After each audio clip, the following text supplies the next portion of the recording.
it is about not giving up. These fights are hard, and sometimes it takes a long time, but they are worth waging because they're winnable. And I think that that's an important thing for people to hear when sometimes our politics feels so heavy, and it's just such a hard time for people to see a reason to stay engaged when sometimes it's very easy to disengage.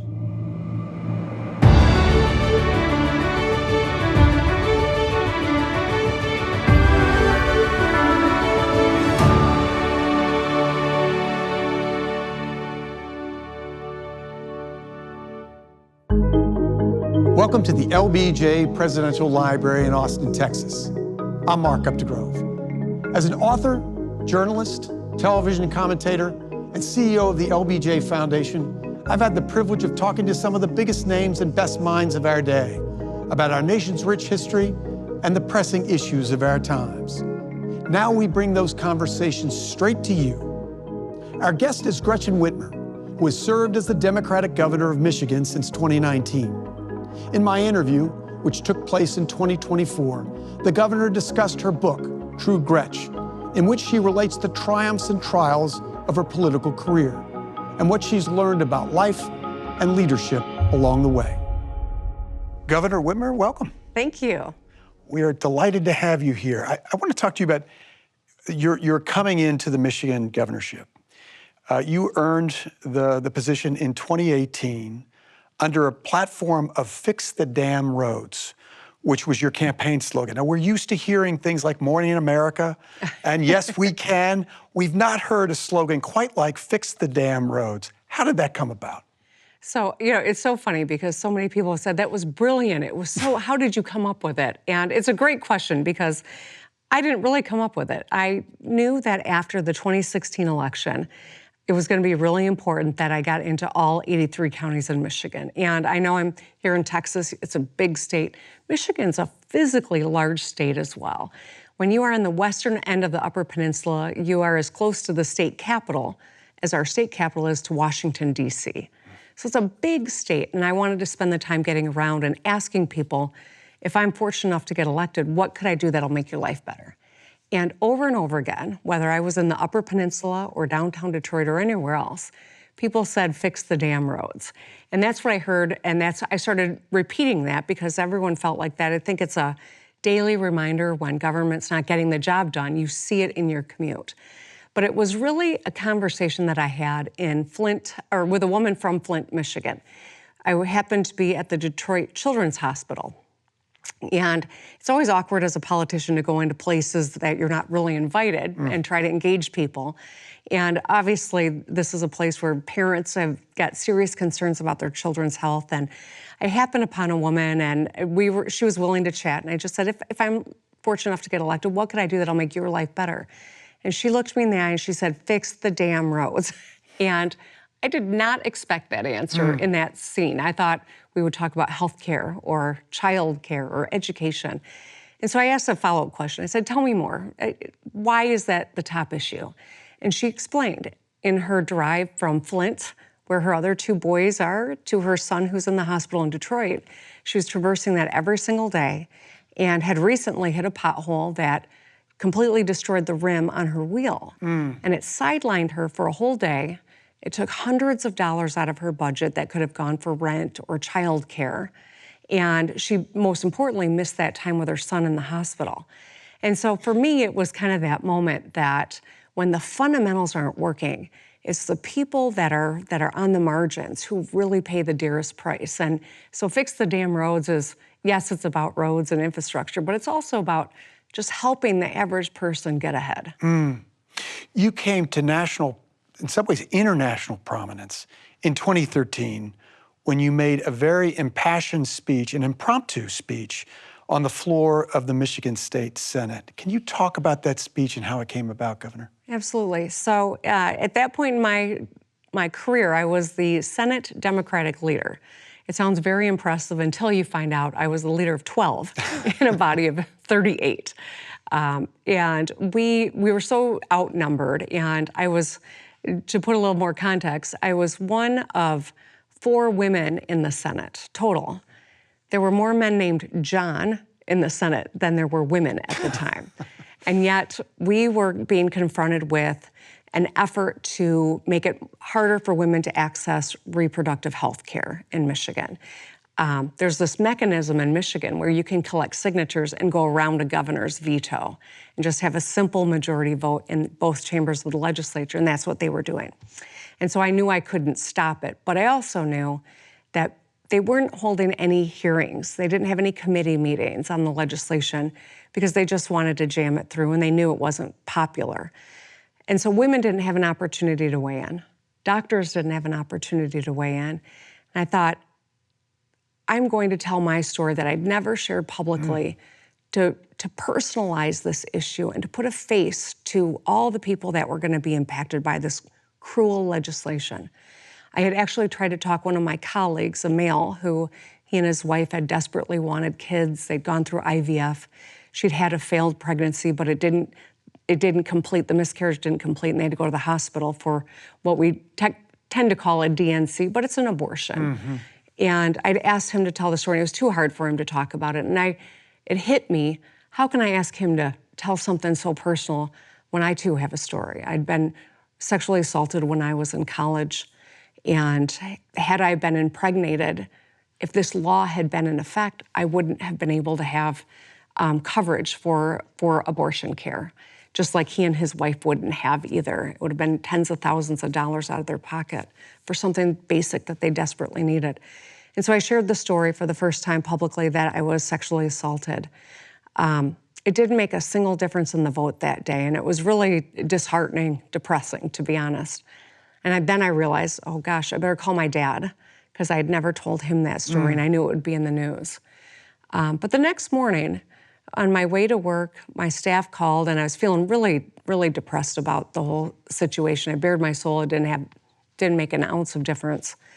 And my staff told me that we'd been inundated with phone calls and emails and faxes, because, of course, this was a while ago, so faxes were still a mode of communication for people. And my story resonated, or people were grateful that I shared it because they had a very similar story. And for me, it was a really hard moment, but also gratifying to know that it made a difference, not in the legislation, but that started a 10-year quest for me to repeal that law. And as governor, literally 10 years to the day of that speech, as governor, I signed the repeal of that same legislation. So I tell that story in the book because it is about not giving up. These fights are hard, and sometimes it takes a long time, but they are worth waging because they're winnable. And I think that that's an important thing for people to hear when sometimes our politics feels so heavy, and it's just such a hard time for people to see a reason to stay engaged when sometimes it's very easy to disengage. And the book is True Gretch. And you also talk in the book about how you got that done, and it was by combating gerrymandering. Talk about that. So there were a number of pieces to our success. In Michigan, we've been very lopsided control politically. For a long time, the legislature drew their own districts. And so the majority continued to stay in the majority because they picked their constituents as opposed to constituents picking their legislators. And we had a citizens initiative that went through and changed how districts were drawn in Michigan. They were taken away from the legislature, and now it is the purview of a commission that draws the districts, and it is a bipartisan commission. And so in 2022, when I was up for re-election, after 4 years as governor with a very lopsided legislature, we finally had fairly drawn districts. We had reproductive freedom on our ballot. We amended our Constitution to protect abortion rights in the wake of the Dobbs decision. And we ran a really terrific slate of candidates from top to bottom. And we worked together in a way that hasn't always been the case in Michigan. And for the first time in 40 years, I got reelected, so we had the governor's office. My attorney general, secretary of state also got reelected. But we flipped the House and the Senate for the first time in 40 years. We had the ability to set the agenda. So one of the chapters in True Gretch is don't let the bullies get you down. and you relate an episode from 2020 in which you were targeted by the President of the United States, Donald Trump, who called you that woman from Michigan. Can you talk about that episode and what it is like to be targeted by the President of the United States? Well, it's horrible. I can tell you that. During 2020, the pandemic began and hit Michigan really hard early on. None of us wants to relive it, but it's important to remember that in the early days, Detroit, New Orleans, Chicago, and New York City were all hit incredibly hard. We were inundated with COVID cases. Our hospitals were full.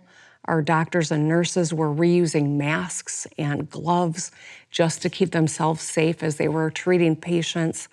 We had makeshift morgues that we had to set up outside of hospitals because so many people lost their lives to COVID, and we didn't have a place for the bodies. I mean, it was that dire.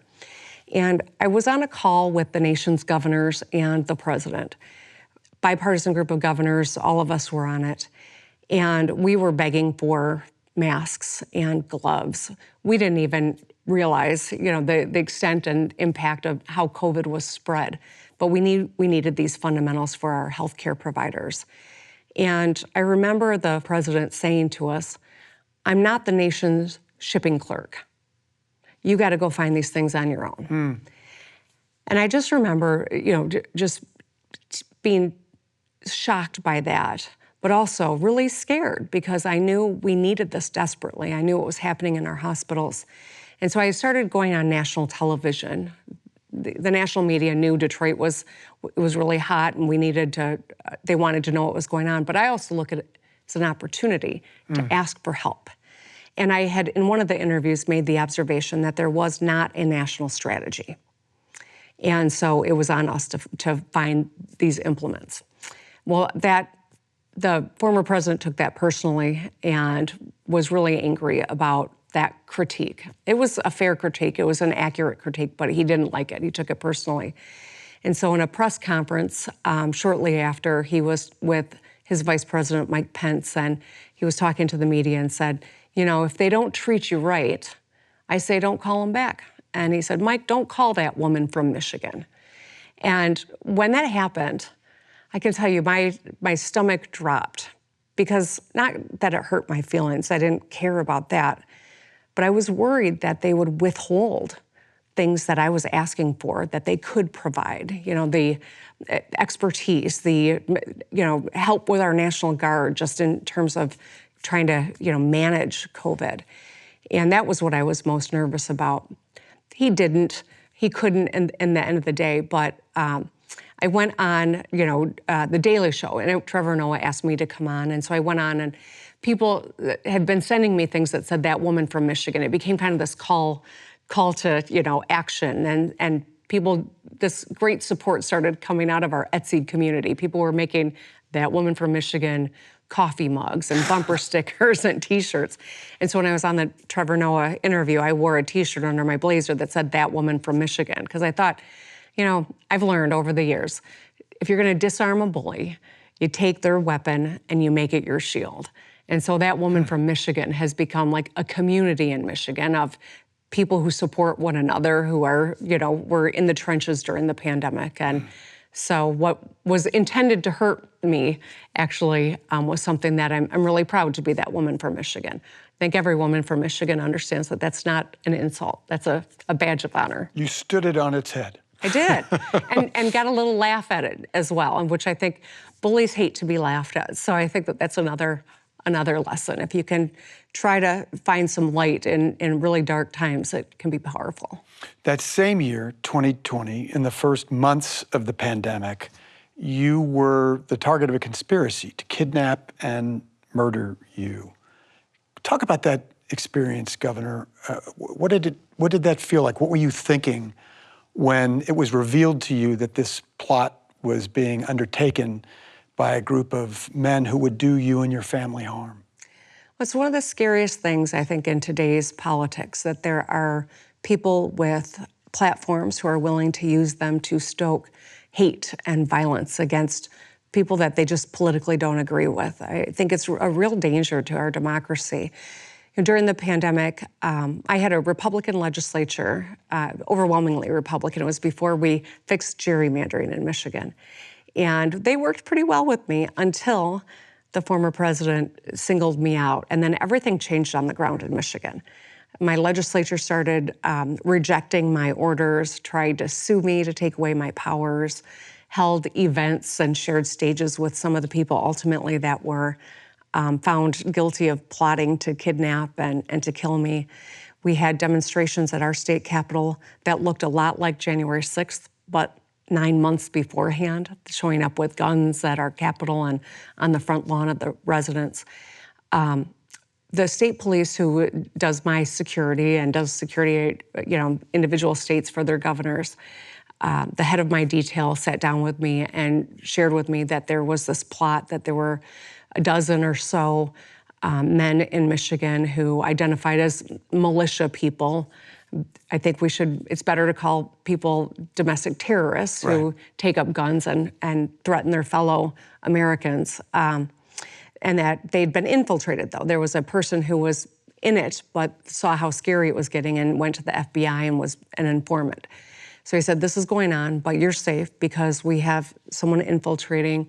The FBI is on it, the Michigan State Police is working with it, but you need to know in the event it becomes public at some point.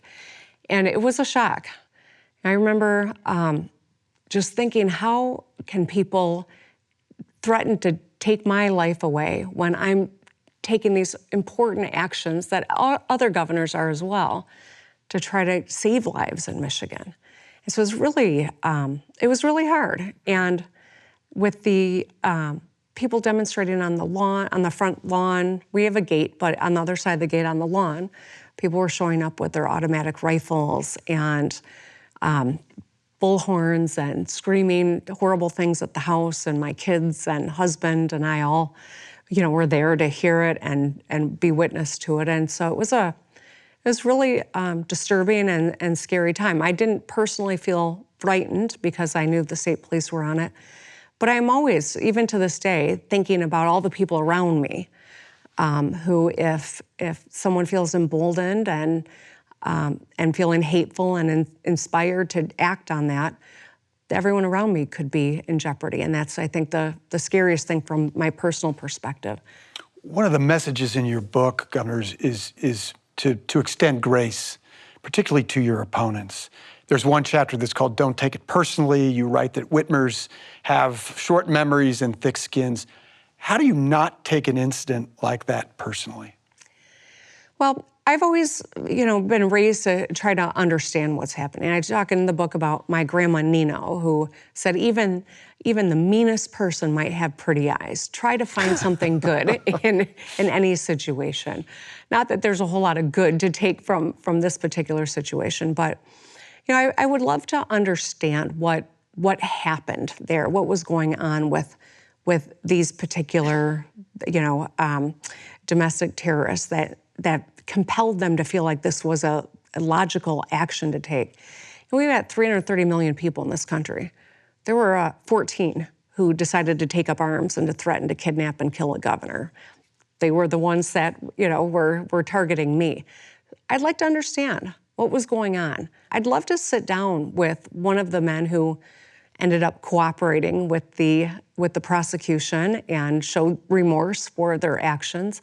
I'd love to sit down and ask those questions, and maybe I could learn something that'll make me a better governor or a better human being. Maybe there's nothing to learn, but I'd like to try. I feel like every situation is an opportunity to learn. And that's another message in the book, the importance of listening, just as you listened to the woman who said, fix the damn roads. Mm-hmm. And I think one of the reasons you've been able to get so much done in Michigan is because you've been able to reach across the aisle effectively. Can you give examples of what you've accomplished in Michigan through bipartisanship? Well, one of the things that I'm really proud of, and it happened before I was governor, I was the Senate minority leader and with a Republican governor. When Obamacare was, something that we could as a state take action on, our Republican governor saw the wisdom in it and started to do the work toward making sure that Michigan had the Affordable Care Act and that we covered more people. he couldn't do it on only Republican votes. He didn't have the support out of his own party to do it. Being in the minority, we didn't get a whole lot of help from the Republicans at the time, but I recognized that we could play a big role and get people covered with health care. And while there were some who thought, let them fail first and then come back and grovel to us, I said, I don't want to run the risk that we're not successful here. Because of our work together across the aisle, 1 million people have health care in Michigan now who wouldn't have otherwise. But I was raised by a father who worked for George Romney when he was governor of Michigan, Mitt Romney's dad.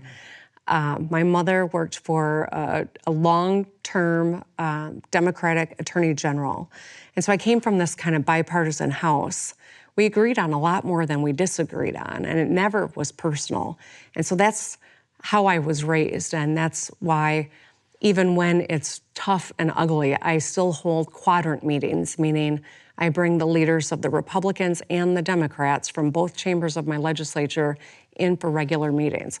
Sometimes they're not productive, but I know one thing. If you're not talking to one another, you're never going to find common ground. As you talk to your constituents around the state of Michigan and Americans as you travel across the country, do you think we are as divided as we are led to believe in the media? I do think that there are some sharp divisions in our country right now, and I can tell you that there are sharp divisions in my state. Michigan is a microcosm of the country, or the most diverse swing state in the country. It's part of why we always rise to, the center stage in big presidential years, and I anticipate that will continue to be. I don't think at the heart of it that we are as different, that we want different things, but I think that social media and the advancements in technology that have enhanced our lives also have, I think, cultivated silos where we're not talking to one another. We're not even operating with the same set of facts. And that concerns me a great deal. That's going to be a hard one to really overcome. But I do believe that if we're talking to one another and we see the humanity in one another, we got a much better shot of finding that common ground and seeing what we all want. I think every one of us wants good schools, that all of our kids are prepared for the world and can be successful. I know we all want, to fix the damn roads. These are the fundamentals that aren't inherently political, but we're not talking to each other enough. And that's part of why I talk about it's important to listen, to try to see what do we have in common so we can really focus on working on that. There are many people who speculate on what your political future looks like. What are your goals politically as you look forward in your career? I feel really lucky. I've been in public service, elective public service, since the year 2000, other than a couple of years between the legislature and when I became governor. I love the state of Michigan. I'm really proud to be a Michigander. I think we've gotten a lot of great things accomplished. I don't leave office until the end of 2026, and so I've got a lot more that I'd like to get accomplished in my time as governor. But I don't know what happens after that. I know that I'll always be engaged. I know that I care deeply about who's leading our country, our state, who's leading at the local level. And so I anticipate I'll have a role of some sort or another. It might be from a private citizen, but we'll see. But I'm grateful that I've had all the opportunities that I've had. It's been, even on the hardest day, I think it's the best job I could have ever asked for. What is your proudest accomplishment? Well, this term, we've gotten a lot done. I've got a legislature that works with me a lot more. We have a one-seat majority, so to your question earlier about bipartisanship, it remains important that we're always seeking to create bipartisan wins. But, I'm the mom of a gay woman, and in Michigan, the LGBTQ plus community did not have full civil rights protections until last year. And I signed that bill with my daughter standing next to me, and it really was one of my proudest moments. I have 2 daughters, and they both care about living in a place where they have the ability to make their own decisions about their bodies. And so when we got Michigan on the right side of ensuring women have that agency and that ability and that right and access to health care, that was another big source of pride for me as well. Our guest has been that woman from Michigan, Gretchen Whitmer. Governor, thank you so much for being with us. Thank you.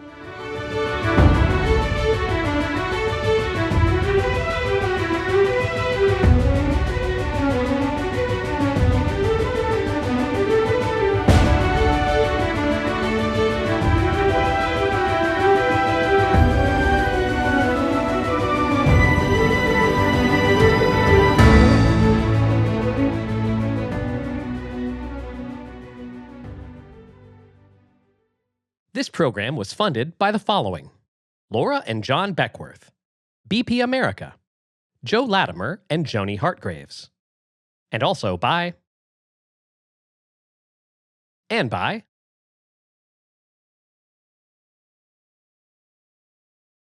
complete list of funders is available at aptonline.org and live from lbj.org.